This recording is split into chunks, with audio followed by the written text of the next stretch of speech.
Alors, c'est bon, on est en direct. Euh, C'est dans l'onglet sondage, c'est ça? ouais, je vais essayer de soumettre un vote pour comprendre qui est chez nous, mais alors, bon, je le ferai plus tard parce que j'y arrive pas tout de suite.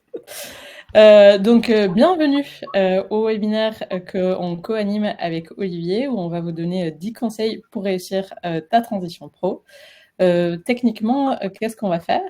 Premièrement, on va se présenter pour savoir qui on est. Deuxièmement, vous présenter un peu l'état des lieux, les statistiques de qui est concerné aujourd'hui par la transition professionnelle. Un constat, c'est que vous n'êtes pas seul. Deuxièmement, on va faire un petit état des lieux aujourd'hui, où vous en êtes, parce que c'est très important avant de démarrer une recherche et une quête vers quelque chose de différent, de savoir d'où on part. Et puis après, Olivier va vous donner des cas très concrets de transition professionnelle et comment se mettre en mouvement pour s'engager dans cette transition. Voilà. Juste une Donc, précision peut-être, Johanna, il y a le vas-y. chat. Vous pouvez poser Ah oui, vos questions dans le chat, vos commentaires, n'hésitez pas. On gardera un temps à la fin de questions-réponses pour pouvoir répondre aux éventuelles questions que vous avez. Donc, super. lâchez-vous. Merci Olivier. Donc, ouais, on est parti pour 45 minutes. Toutes les questions, on les reverra à la fin, donc n'hésitez pas au fur et à mesure de les écrire sur le chat. On va les voir à la fin. Voilà. Merci pour ça. J'avais déjà oublié ça. Et qui nous sommes? Si tu veux, je me présente Olivier, après je te laisse la place. Vas-y. Oui. Alors, vous devez vous demander peut-être d'où vient cet accent chantant que j'ai. Moi, je suis originaire du Pays Basque et j'ai eu le grand syndrome de la bonne élève qui ne sait pas ce qu'elle veut faire quand elle est grande. Je me suis dit que la voie royale, c'était prépa, école de commerce, et pour ne surtout jamais me fermer de porte. Mais le risque en ne se fermant aucune porte, c'est qu'on arrive à un endroit qui n'est pas forcément le bon chemin pour moi. Et c'est ce qui m'est arrivé dès le début de ma carrière. Je me suis dit, ah bah ça, c'est vraiment pas pour moi. Et donc, j'ai dû faire pas mal de transitions pour trouver ma voie, que ce soit des transitions géographiques, de métier. Vous pouvez voir dans mon LinkedIn, mais je suis passée de Budapest à Madrid, de Madrid à Mexico, de Mexico à Nicaragua, Nicaragua à Houston, et là ça fait 6 ans que je suis à Bilbao en Espagne. J'ai eu des postes de contrôleur de gestion en corporate jusqu'à être directrice de la chambre de commerce franco-américaine en passant par gérer un accélérateur à impact pour devenir aujourd'hui coach et être en face de vous, qui est ma passion aujourd'hui, mais qui sait qui je serai demain. Voilà. À toi, Olivier. J'enchaîne. Alors, c'est un tout petit peu moins exotique, mais pas mal de changements quand même de mon côté aussi. Donc, moi, aujourd'hui, je suis coach professionnel et formateur. J'accompagne un certain nombre de clients sur ce qu'on appelle justement la transition professionnelle. Alors, c'est ce qu'on appelle le bilan de compétences. Et puis, je fais pas mal de coaching aussi pour des managers d'équipe. Moi, je me suis lancé dans le marché de l'accompagnement professionnel il y a maintenant 3 ans. Et avant ça, j'ai travaillé pendant 15 ans chez Coca-Cola, d'abord sur des fonctions marketing, puis commerciales, et enfin des fonctions de manager d'équipe. Pas mal de changements dans ces 15 ans, même si je suis entré dans la même entreprise. Des changements en termes de postes, j'ai connu 7 postes différents en 15 ans. Des changements d'organisation, il y a eu 5 réorganisations, des changements de comité de direction. Pendant ces 15 ans, la naissance de mes enfants également, qui chamboule pas mal le quotidien. Et puis, il y a effectivement 3 ans, j'ai fait une transition professionnelle en passant du marketing au coaching, donc un changement de métier, et aussi un changement d'environnement de travail, puisque je suis passé du statut de salarié au statut à mon compte. Donc, j'ai tiré de tous ces changements pendant ces 15 années, même plus, maintenant 20 années professionnelles, un certain nombre d'enseignements et de conseils que je vais partager avec vous aujourd'hui. J'espère qu'ils, évidemment, seront utiles pour vous. Super, merci. Impressionnant. Et en fait, ce qui est d'universel, c'est que le changement, on n'a pas besoin de traverser le monde pour vivre une transition. Mais tu nous expliqueras ça très bien tout à l'heure. Et en fait, pour commencer avec un peu de chiffres, on est allé chercher qui ça concerne la reconversion et la transition professionnelle. Ce qui est marquant, c'est que lors de ces 5 dernières années, il y a 2 millions de Français qui ont changé de métier et que la reconversion ou la transition, ça représente pratiquement 50% de la population ces 8 dernières années. Donc, ce que j'aimerais communiquer vraiment par ici, c'est que ce n'est pas un sujet unique et individuel, c'est un sujet universel. Et ce sentiment parfois d'être seul dans ses doutes et dans ses changements, vous pouvez être sûr qu'il y a pas mal de monde autour de vous qui les ont. Voilà.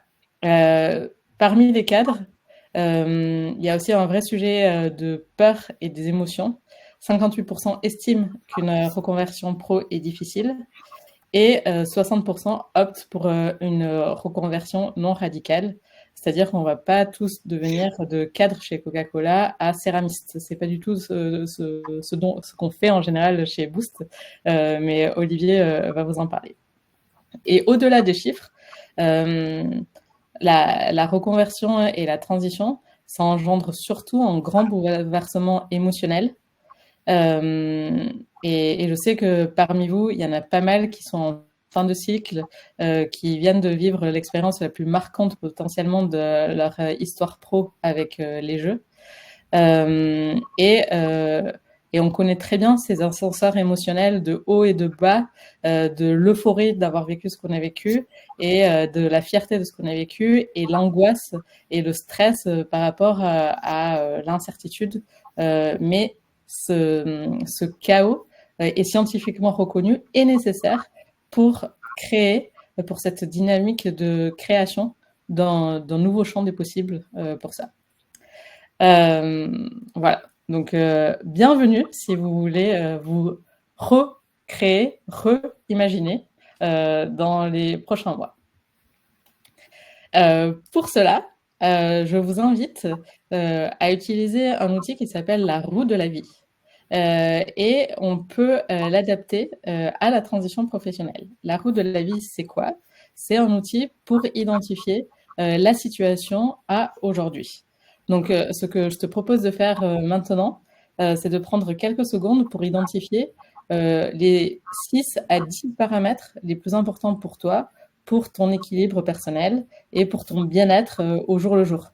Donc, ça peut être la vie de famille, ça peut être la responsabilité et la perspective d'évolution au travail. Enfin, en fait, ce que je t'engage à réfléchir, c'est que quand on réfléchit à transition, très souvent, on s'imagine sur un job. Mais la transition, ça n'importe pas que changer un job.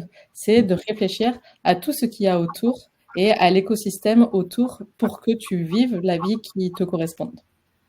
Donc, une fois que tu as établi les 6 à 10 paramètres qui sont importants pour toi, je t'invite à les répartir et à mettre un titre sur chaque bout de camembert que tu as ici et de te dire de 0 à 10, où est-ce que tu en es? Par exemple, au niveau rémunération, si c'est un élément important, j'imagine, où est-ce que tu en es aujourd'hui par rapport si l'environnement et les collègues, c'est important, de 0 à 10, où est-ce que tu en es, etc. Je vais vous montrer un exemple, mais ça, c'est un exemple concret d'une personne qui a fait son état des lieux au jour d'aujourd'hui. À quoi ça sert? Un, c'est de se rendre compte que rien n'est jamais noir ou blanc. En fait, dans cette transition où parfois on fait le saut pour l'inconnu, on revient en arrière en disant ah mais pourquoi j'ai fait ça? J'étais tellement tranquille sur ça et ça dans mon ancien job et parfois on enjolive le passé. Mais c'est jamais incroyable dans le passé ou totalement incroyable et tout beau, tout rose pour le futur.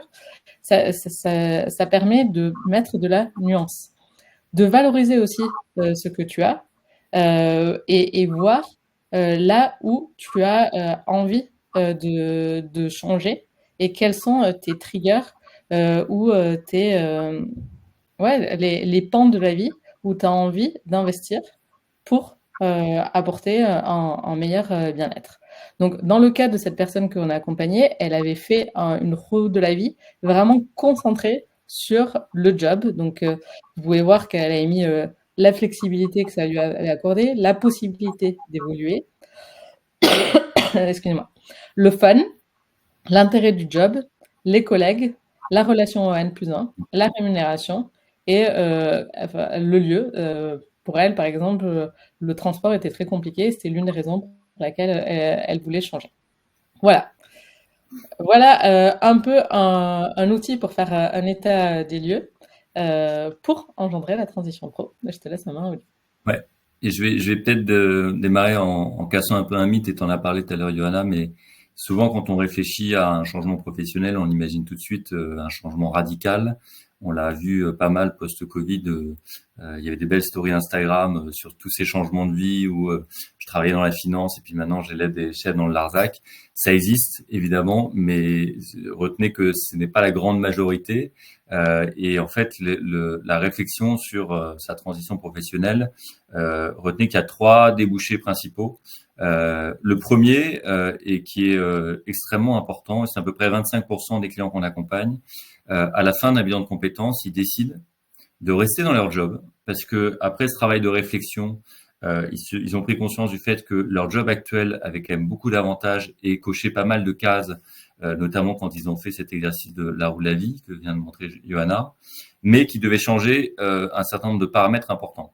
Ça peut être, faut que je change ma relation managériale, faut que je change ma relation avec mon équipe, faut que je travaille un meilleur équilibre pro-perso que j'avais tendance à négliger. Donc, ils restent dans ce même job, mais ils mettent en place des aménagements profonds qui leur permettent de regagner en performance et en épanouissement. Donc ça, c'est le premier cas qu'on voit, qui est un cas qui, encore une fois, représente à peu près 25% des clients qu'on accompagne et qui est un changement important, quand bien même on décide de rester dans le même poste.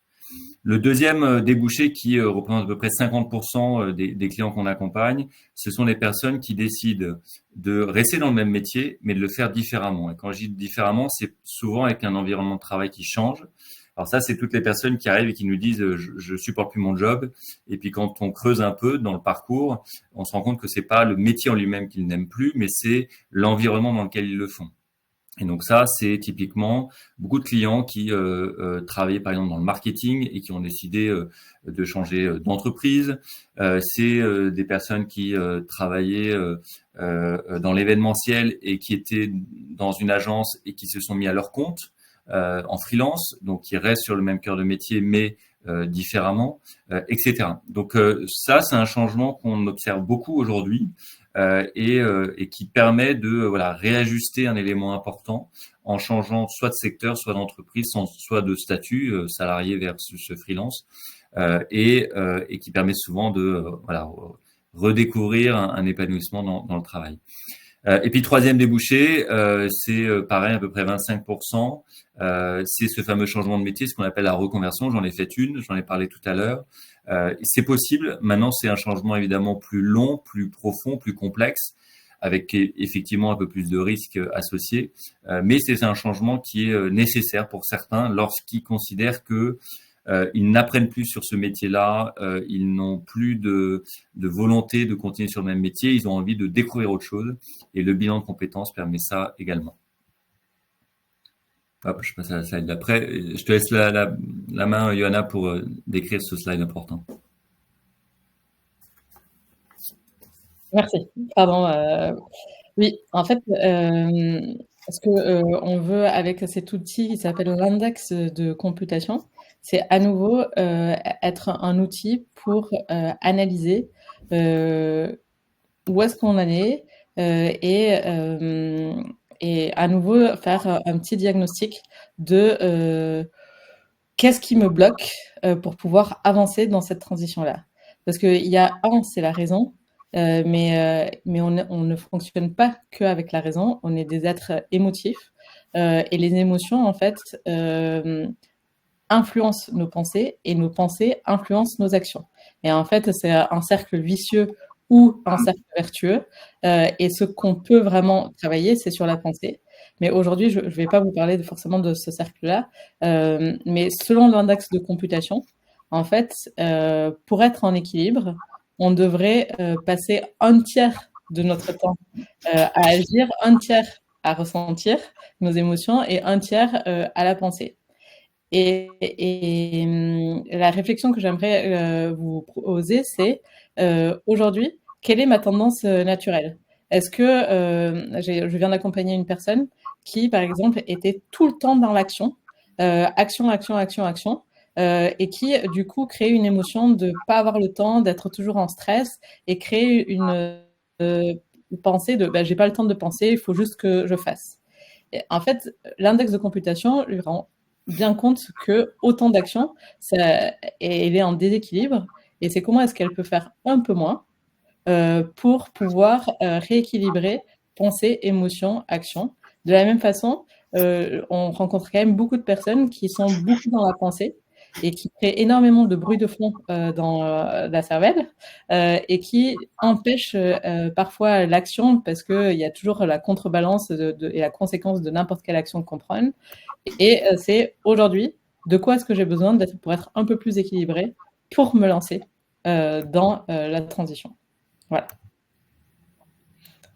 Je prends la main pour la suite. Ouais, On va vas-y. partager maintenant 6-8 slides avec des conseils ou des tips ou quelques enseignements qu'on a pu tirer de toutes les expériences qu'on a pu vivre en tant que coach dans la transition professionnelle.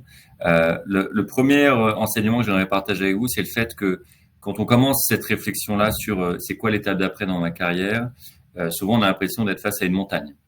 Et donc, forcément avec du stress, une grande part d'inconnu et potentiellement, finalement, une certaine difficulté à se mettre en action. Ce qui va vous permettre justement de vous mettre en action, c'est de découper cette montagne en petits sommets accessibles et de vous dire, OK, c'est quoi les premières actions concrètes, réalistes que je peux mettre en place pour avancer dans ma réflexion.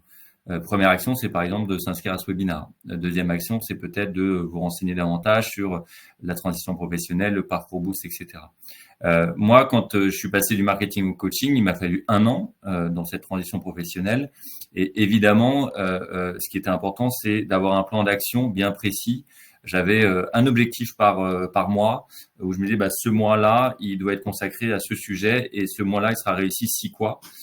Et je vous invite en tout cas à déjà réfléchir à quelles seraient les toutes premières actions que vous pourriez mettre en place d'ici fin octobre, puis après d'ici fin novembre pour avancer dans votre réflexion professionnelle. C'est ce qui vous permettra de pas trop procrastiner, comme on dit. Et puis j'aime bien cette phrase qui dit que c'est la mise en action qui amène la mise en confiance. C'est très clairement en vous mettant en action que vous allez commencer à y voir un peu plus clair au fur et à mesure dans ce vaste sujet qu'est la transition professionnelle. Donc ça, c'était pour le premier enseignement. Le deuxième, alors évidemment, la réflexion sur c'est quoi l'étape d'après dans ma carrière, c'est une réflexion qui est éminemment personnelle. Maintenant, ça ne doit pas être une réflexion qui se fait seule dans son coin. Donc, conseil que je vous donne ou tips que j'aimerais partager avec vous, réfléchissez dans votre entourage pro ou perso à vos alliés, le cercle de personnes ou évidemment avec qui vous avez confiance et avec qui vous allez pouvoir partager vos doutes, vos questionnements, avoir du feedback de leur part, etc. Partager aussi, qu'ils puissent partager leur expérience potentiellement. Maintenant, gardez en tête que les réactions, elles peuvent être assez hétérogènes. Et ce qui est idéal pour vous ne l'est pas forcément pour les autres. Là, je vais parler de mon cas personnel. Évidemment, quand je partageais à mes parents, et notamment mon père qui a vécu 25 ans dans la même entreprise, ma volonté de quitter Coca et de me lancer à mon compte, ça peut engendrer un certain nombre de peurs chez des personnes proches dans votre entourage.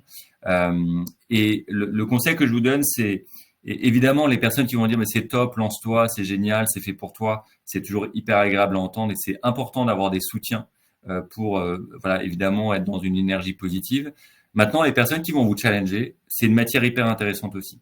Moi, les personnes qui m'ont dit oh là là, mais le marché du coaching il est saturé, j'en ai tiré un enseignement, c'était que je devais travailler ma différenciation sur ce marché-là. Ceux qui m'ont dit mais on peut pas vivre du coaching, pareil, j'ai réfléchi à comment pouvoir en vivre demain. Donc tous les challenges qu'on va pouvoir vous adresser, c'est aussi des moments de réflexion qui vont vous permettre de mûrir dans la réflexion de votre projet. Mais gardez en tête à nouveau que ce qui est idéal pour vous ne l'est pas forcément pour les autres. Donc à la fin, c'est vous qui tranchez, c'est vous qui décidez après avoir consulté ces personnes dans votre entourage pro ou perso. Élément hyper important, quand vous avez des premières idées potentielles de projets professionnels, souvent on en a 2, 3. Tiens, pourquoi pas travailler pour telle marque, dans telle entreprise. Certains, quand ils veulent se lancer dans la branche entrepreneuriale, peuvent réfléchir par exemple à lancer un restaurant. Voilà, il y a des choses comme ça qui reviennent assez régulièrement. J'ai un conseil hyper important à vous donner, mais allez échanger avec des experts de ces métiers-là. Si vous connaissez des personnes qui bossent dans l'entreprise qui vous fait rêver, allez échanger avec ces personnes-là. Idem, celles qui ont travaillé il y a quelques années dans cette entreprise, allez échanger avec elles. Si vous voulez vous lancer dans la restauration, si vous voulez vous lancer dans le coaching, si vous avez un autre projet, ce qui va vous permettre de passer du fantasme de ce métier à la réalité concrète, c'est d'aller échanger avec des personnes qui font ce métier-là. Dans l'année de transition professionnelle que j'ai connue, j'ai rencontré quasiment une trentaine de coachs. Ce qui est important, c'est d'en voir plusieurs, parce que si je m'étais arrêté aux 2 premiers coachs que j'ai vus, je pense que je serais pas devant vous aujourd'hui. Donc, c'est important de se confronter au réel et à une diversité de points de vue. Mais clairement, ce qui va vous faire passer d'une vision probablement un peu idéaliste à la réalité concrète, c'est d'échanger avec ces personnes-là. Et évidemment, ces rendez-vous, ils se préparent. On n'arrive pas à la one again en disant tiens, je voulais un peu mieux comprendre, raconte-moi un peu ta vie. Non, il y a un certain nombre de questions et le parcours Boost peut vous aider aussi à identifier quelles sont ces questions clés qu'on pose lors de ces rendez-vous experts pour que on puisse mieux comprendre le quotidien de la personne, comment il répartit son temps entre les différentes missions, comment il arrive à ce poste-là ou à ce projet-là, quelles sont les compétences clés dont on a besoin pour être bon dans ce métier. Voilà, il y a plein de questions à poser qui sont essentielles et cette exploration de métier, elle est fondamentale. Il y en a certains qui reviennent en disant je suis ravi d'avoir rencontré ces 5 ou 10 restaurateurs, je me rends compte que ce métier est absolument pas fait pour moi. Et puis, il y en a d'autres, au contraire, qui me disent, mais cette exploration de métier n'a fait que confirmer ma volonté de me lancer dans ce projet-là. Et maintenant, je suis beaucoup plus clair sur les points positifs et évidemment, comme dans tout métier, les challenges, mais ça n'a fait que renforcer leur motivation. Donc ça, c'est absolument essentiel pour y voir plus clair. Ça ne veut pas dire que quand je rencontre quelqu'un, à la fin, je vais devoir absolument me lancer. C'est juste que ça va vous donner une matière d'information très intéressante pour pouvoir prendre une décision sur votre carrière. Je rajoute juste un dernier point sur cet aspect. Souvent, le premier réflexion là, c'est de dire ah oui, moi je connais personne dans la restauration. C'est ce que je me suis dit dans le coaching. Mais moi, je connaissais aucun coach. J'avais jamais été coaché. J'ai demandé à mon ancienne DRH si elle connaissait un coach. Ce coach-là m'a donné 2 contacts et chacun de ces 2 contacts m'a donné 2 autres contacts. Donc, identifiez le premier contact que vous pourriez adresser et demandez-lui à la fin du rendez-vous 2 contacts potentiels. Il est dans ce métier, donc forcément, il en a. Ils sont souvent ravis de pouvoir vous mettre en relation avec eux. Donc ça, c'est un élément hyper important. Autre enseignement que je peux partager avec vous, c'est lorsque vous hésitez entre plusieurs projets potentiels, il y a pour moi 2 piliers à regarder pour juger de la robustesse d'un projet. Le premier pilier, c'est un pilier qu'on appelle rationnel et c'est des questions essentielles à se poser, à savoir est-ce que le marché sur lequel je souhaite me lancer est dynamique? Est-ce qu'il y a une demande? Est-ce que l'entreprise dans laquelle je passe actuellement des entretiens répond à mes critères à moi de mon job idéal en termes de valeur, en termes de rémunération, en termes de mission? Donc tout ça, c'est la partie très rationnelle. Est-ce que ce projet répond à mes impératifs financiers, par exemple, notamment pour celles et ceux qui veulent se lancer en freelance ou dans l'entrepreneuriat? Et c'est hyper important de se poser ces questions. La décision, elle doit se baser sur un certain nombre d'éléments rationnels. Et puis, il y a l'autre jambe, la jambe plutôt émotionnelle, où là, quand vous allez passer des entretiens dans une entreprise ou quand vous allez rencontrer des personnes qui font tel ou tel métier qui vous tente, posez-vous la question de qu'est-ce qui se passe à l'intérieur de vous. Est-ce que vous sentez un fit avec votre futur manager quand vous allez découvrir les locaux de la prochaine entreprise, comment vous y sentez? Donc toute cette partie émotionnelle est hyper importante. Pareil, quand une personne va vous raconter son métier, qu'est-ce qui se passe en vous? Est-ce que ça vous motive? Est-ce que ça vous fait vibrer? Ou au contraire, vous rentrez chez vous, vous avez envie juste de passer à autre chose. Donc la partie émotionnelle, elle est évidemment importante à prendre en considération, mais c'est pas que ça, une décision, elle doit être aussi basée sur des éléments concrets et rationnels. Alors, autre conseil que j'aimerais partager avec vous, parce que j'ai eu beaucoup ce cas-là, de personnes qui démarrent le parcours en me disant, voilà, moi je suis passionné j'ai eu un cas récemment, je suis passionné de théâtre, je rêve d'en faire mon métier, j'ai envie d'être acteur, etc. Après une exploration très profonde de ce métier-là, il s'est rendu compte que ça allait être compliqué et surtout, ça ne répondait pas à certains impératifs qu'il avait, notamment financiers. Tout le monde ne peut pas être le Pierre Ninet de demain. Donc, il est passé par une phase un peu de deuil de ce projet et évidemment de déception. Et en fait, ce sur quoi on a travaillé, c'est deux choses. La première, ça a été de trouver un métier.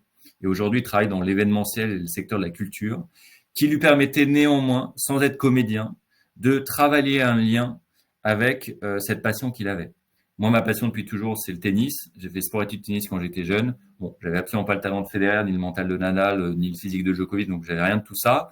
Donc, au bout d'un moment, je me suis réorienté vers une voie plus classique. Mais aujourd'hui, c'est un de mes plaisirs de bosser avec Boost, c'est que on est très présent sur le sport business et on a beaucoup de personnes du monde du sport qui viennent nous voir. Et moi, accompagner un ancien sportif de haut niveau ou quelqu'un qui est dans l'univers du sport business, ça me permet de créer ce lien avec la passion qui m'a toujours animé. Et puis la deuxième chose, c'est quand on peut pas faire de sa passion son métier, réfléchissez toujours à comment je peux la cultiver différemment. Moi, le tennis, c'est ma passion. Si je joue pas au moins une fois tous les 15 jours au tennis, il me manque quelque chose dans mon équilibre. La personne qui était passionnée de théâtre dont je vous ai parlé, ce qu'elle a fait au-delà de trouver un job dans le secteur de l'événementiel, dans la culture, ça a été de s'inscrire à une troupe de théâtre. Il a un cours d'1 heure et demie par semaine. Il a sa représentation en fin d'année et ça lui permet de cultiver cette passion. Parce que souvent, le premier réflexe, c'est de se dire, comme je peux pas faire de ma passion mon métier, je la mets de côté et je l'oublie complètement. Or, ça, on l'a vu dans la roue de la vie, le temps qu'on va pouvoir dédier à sa passion est souvent essentiel. J'enchaîne sur certains cas qu'on a pu avoir également de personnes, par exemple, qui réfléchissent à un autre projet, se lancer à leur compte ou créer une entreprise et qui sont aujourd'hui salariés. Le conseil que je peux vous donner, c'est essayer de réfléchir à votre projet, passer du temps de réflexion, challenger votre projet, rencontrer des experts tant que vous êtes encore en poste. Pourquoi? Parce que si demain vous claquez votre DEM ou que vous négociez une rupture co, au mieux vous allez avoir le chômage pendant 1 an et demi, mais ça passe très vite. Et toute la partie de réflexion, de travail sur un business plan, de réfléchir à son positionnement, etc., ça prend beaucoup de temps. Et moi, le conseil que je peux vous donner, c'est de commencer cette réflexion-là tant que vous êtes en poste. Alors évidemment, ça demande probablement consacrer du temps le soir à ce projet, le week-end, mais c'est essentiel plutôt que de prendre le risque financier de tout claquer et de se dire voilà, maintenant que je suis parti de mon entreprise, je vais pouvoir commencer à me lancer dans ma réflexion parce que ça va vous prendre beaucoup de temps et avant que vous puissiez obtenir des premiers clients, il y a plusieurs mois ou années qui peuvent défiler et donc démarrer cette réflexion tant que vous êtes salarié et puis quand vous sentez que là le projet est clair et que vous avez tous les moyens pour vous lancer, lancez-vous à ce moment-là. Pareil, si vous avez envie de changer d'entreprise, changer de secteur, essayez de réfléchir aux aménagements court terme que vous pouvez mettre en place dans votre job actuel pour le rendre vivable. Parce que, on le sait bien, quand on postule encore en poste, c'est toujours plus simple que quand ça fait 6 ou 8 mois qu'on est au chômage et que c'est un peu plus compliqué. Évidemment, ce discours ne tient que si vous avez la possibilité de mettre en place ces aménagements. Si votre situation actuelle est invivable et que vous souffrez au travail, évidemment, ce discours-là n'est pas valable. Petite parenthèse pour celles et ceux qui souhaitent se lancer à leur compte. Je connais maintenant bien ce monde du freelance. Ce qui est important, c'est d'être bon évidemment dans son métier. Johanna et moi, on a été formés au métier de coach et l'expérience qu'on a nous permet en tout cas aujourd'hui de pouvoir accompagner nos clients. Donc c'est important évidemment d'être bon dans son métier, mais il n'y a pas que ça. Être à son compte, c'est aussi être un bon gestionnaire. Et garder en tête qu'on peut pas être bon sur tout. Je sais plus quel ministre nous avait parlé de sa phobie administrative. J'en suis pas si loin que ça. Et typiquement, moi, je suis accompagné par un expert comptable qui m'a aidé à créer les statuts de ma société, à gérer toute ma comptabilité. Ça a un coût d'une centaine d'euros par mois, mais c'est un investissement et c'est un gain de temps, de sérénité énorme parce que j'ai connu beaucoup de clients qui malheureusement ont dû arrêter leur projet, non pas parce qu'ils étaient mauvais dans leur métier, mais parce qu'en fait, ils avaient très mal géré tous les alentours, tous les à côté d'un projet professionnel. Et c'est absolument essentiel, notamment quand on est à son compte ou qu'on a monté sa boîte. Donc, ne négligez pas cet investissement qui peut être absolument essentiel. Je crois que j'en ai bientôt terminé. Probablement dernier conseil, plutôt à la fin de votre réflexion, quand voilà, vous avez un projet clair, travaillez votre pitch. Je pense que la question qu'on m'a le plus posée quand j'ai quitté Coca, c'était qu'est-ce que tu deviens? Et cette question, elle peut être un peu déstabilisante et c'est essentiel de pouvoir être clair sur son pitch, de savoir raconter l'histoire autour de ce projet, qu'est-ce qui vous a mené à ce projet, quel lien vous pouvez faire avec votre expérience jusqu'à présent, qu'est-ce qui vous a motivé dans ce projet, qu'est-ce que vous proposez. Donc le pitch, ça se travaille, c'est un des éléments qu'on travaille notamment à la fin d'un parcours. Ça se travaille pour préparer ses entretiens, ça se travaille pour des rencontres avec des prospects potentiels. C'est un des éléments avec le CV, avec LinkedIn, qui est absolument essentiel pour pouvoir convaincre les premiers interlocuteurs avec lesquels vous serez amené à échanger sur votre projet professionnel. Je te laisse la main, Yona, pour la suite. Alors, en fait, là, Olivier nous a donné vraiment des cas très concrets de comment avancer d'ici là. Et évidemment, on ne peut pas partir sans vous parler du parcours. Le parcours, donc c'est un bilan de compétences, c'est le nom légal. Moi, personnellement, je déteste ce nom-là. Pour moi, c'est vraiment du coaching en transition de carrière.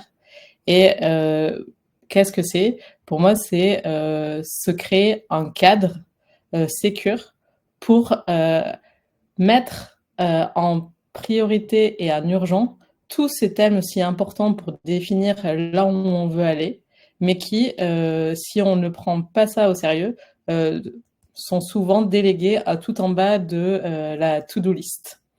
Donc concrètement, le parcours, je vais vous dire comment on le fait. C'est 5 sessions de 1 heure et demie avec une première étape qu'on appelle l'échauffement, qui est un vrai travail d'introspection. Parce que la personne que tu es aujourd'hui, je regardais, pas mal d'entre vous sortent des jeux. Vous avez été transformé par cette expérience-là. Et qui vous êtes aujourd'hui n'est pas du tout la même personne qu'il y a quelques mois. Et donc, identifier quelles sont vos valeurs, quels sont vos besoins.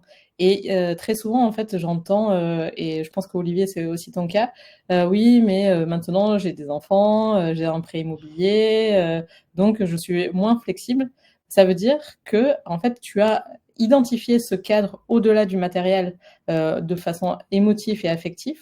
C'est ultra important pour pouvoir, dans un deuxième temps, définir le champ des possibles et avoir moins de possibilités, c'est pas forcément plus mal. Les créatifs nous disent toujours qu'on travaille surtout et bien avec la contrainte. Ça veut surtout dire qu'on s'élimine les choses qui ne nous correspondent pas. Donc, deuxième temps, on travaille sur le champ des possibles. Qu'est-ce qui est possible pour moi? Et à partir de là, on définit quels sont les objectifs dans lesquels on veut se fixer et on met en place un plan de travail pragmatique pour arriver à ces objectifs. Donc, les jours J. Voilà, c'est un parcours de 3 mois en moyenne. Pourquoi 3 mois? C'est Olivier qui me l'a appris, selon la science. Le meilleur temps entre 2 sessions, c'est de 2 semaines à 15 jours pour garder un rythme et d'énergie pour amener le changement. Aujourd'hui, le parcours, en fait, c'est plus de 200 personnes accompagnées.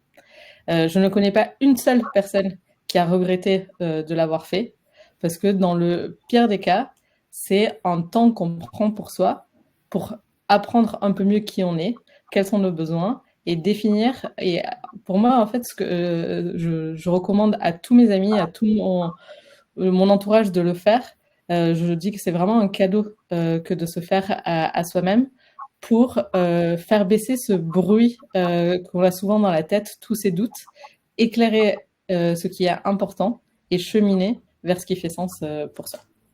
Je Voilà. rajouterais peut-être un chiffre, moi, Ouais. qui m'avait marqué post-Covid.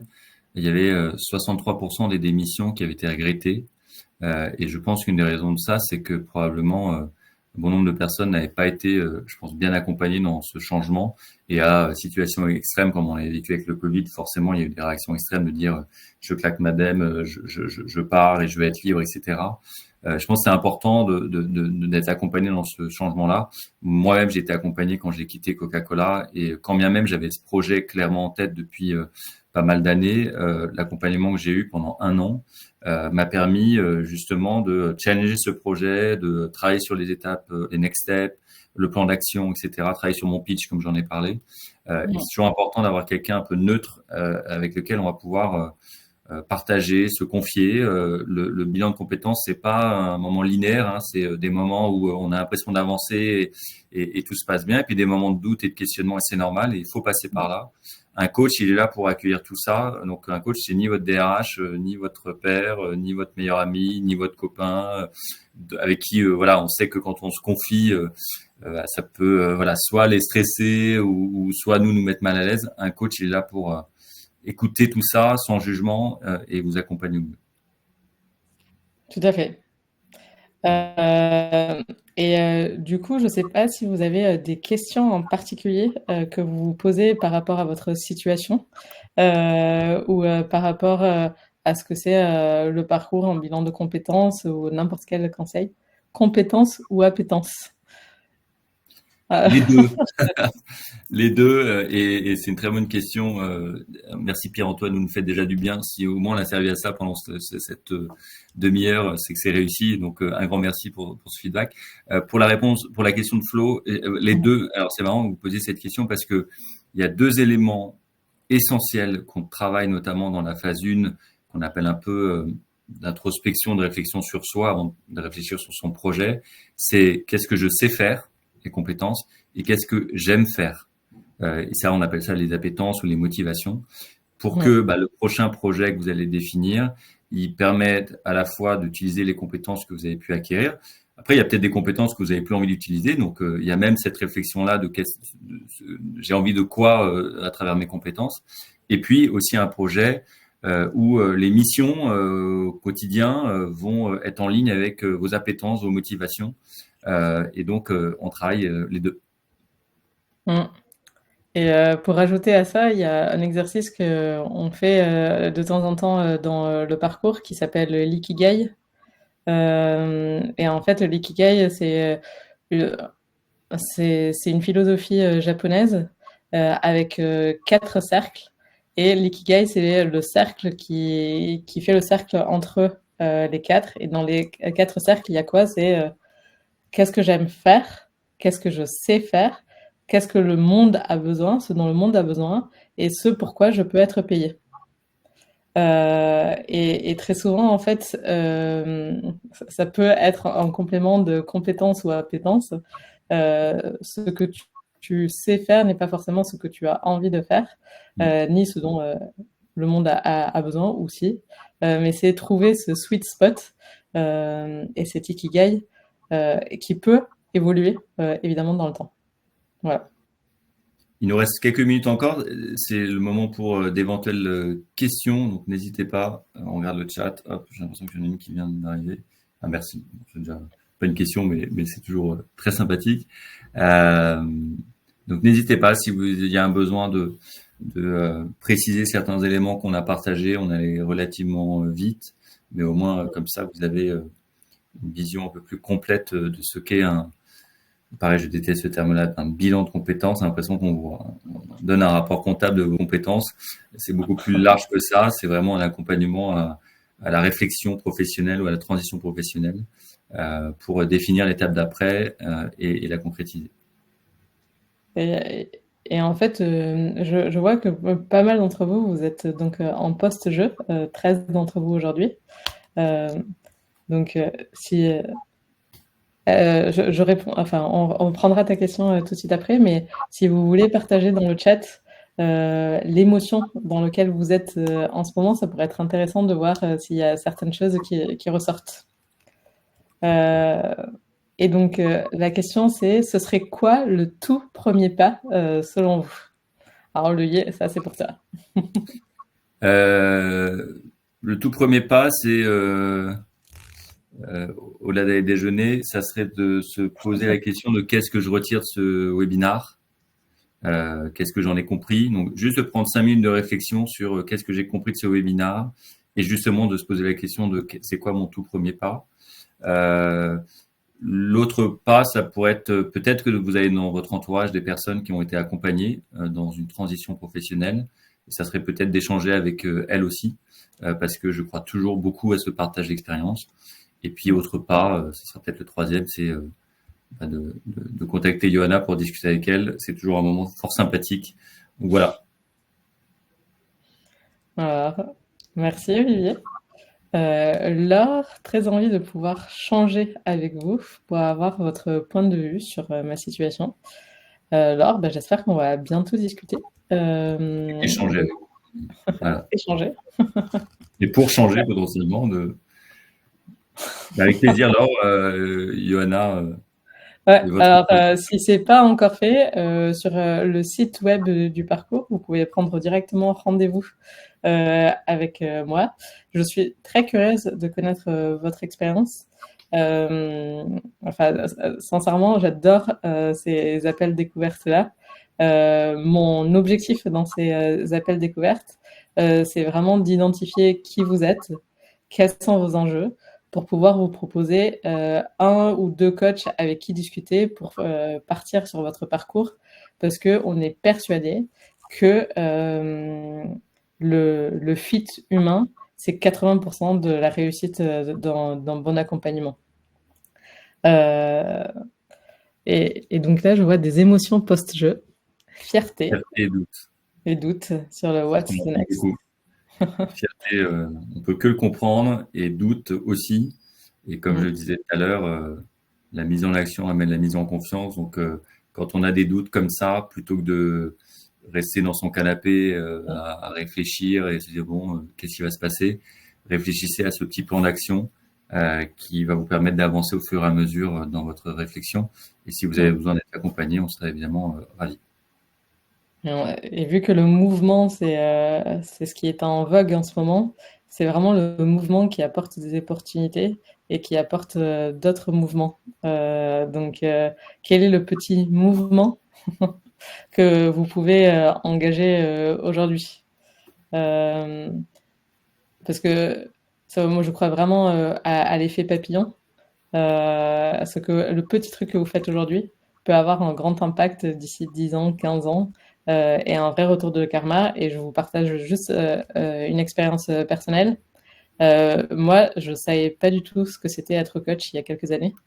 Et la raison pour laquelle je suis ici, c'est parce que j'ai accompagné des personnes et des fondateurs de Boost dans la création de l'entreprise en tant que casquette comme consultante pour entrepreneurs à impact.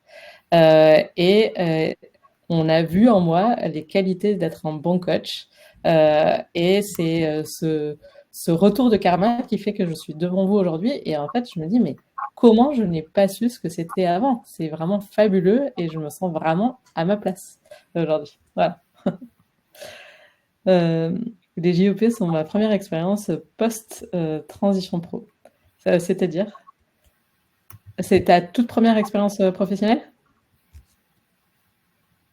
Ah waouh! Donc tu as commencé démarrage. le rêve. Yes, non. Ah non. En tout cas, pour celles et ceux qui ont eu la chance de travailler sur les JO, je peux vous dire une chose, c'est que ça sera déjà, j'imagine, ça a été une expérience incroyable avec beaucoup d'enseignements à tirer, et ça sera aussi quelque chose qui sera facilement valorisable sur votre CV, dans votre pitch, etc. Parce que quand on a l'occasion de travailler sur cet événement, vous avez forcément pu acquérir des compétences très fortes. Et puis, c'est des choses qui vont évidemment intéresser des potentiels futurs recruteurs. Donc, vous avez toutes les raisons d'être fiers. Ouais. Et puis Okay. surtout, un grand merci, parce qu'en tant que public, je pense qu'on a beaucoup apprécié ce que vous avez fait. Et malgré le bashing, le grand succès que ça a été, parle énormément de l'engagement que vous y avez mis de façon individuelle et collective. Et Pierre-Antoine, je lis bien, donc en fait, tu as déjà fait une transition qui t'a amené au jeu, qui est le premier pion, j'entends, de ta reconversion. Et en fait, c'est un point essentiel. Parfois, on veut une transition qui peut paraître un peu compliquée à 90 degrés ou difficile à atteindre à court terme. Mais enfin, c'est comme un échiquier, en fait. Il faut placer les pions pour aller là où on veut aller. Et c'est OK d'avoir de grandes ambitions. Et c'est comment on met en place un plan d'attaque pour arriver, si jamais vous voulez être président de n'importe quelle organisation, voire de la France. Voilà. Belle ambition. On a démarré à 46 minutes. Normalement, on est assez ponctuel chez Boost. Donc, si vous avez des dernières questions, n'hésitez pas. Et puis, sinon, on va pouvoir... Flo, je crois que tu voulais écrire, donc n'hésite pas à écrire.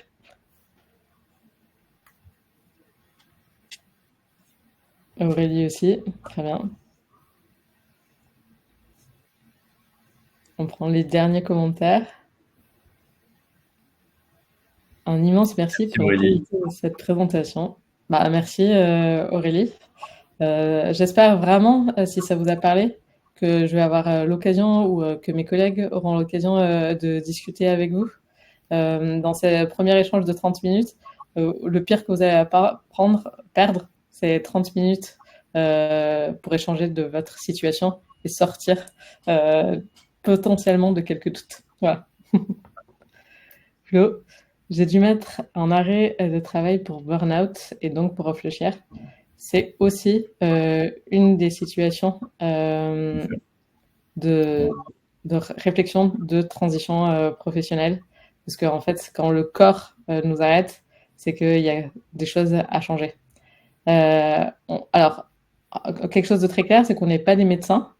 Donc, on travaille toujours avec l'accord de la médecine, mais on travaille souvent en équipe avec des psys. Parce que les psys travaillent souvent dans le passé pour résoudre des problèmes dans le passé, et le coaching, c'est travailler du présent vers le futur, et on fait souvent des bons duos. Voilà.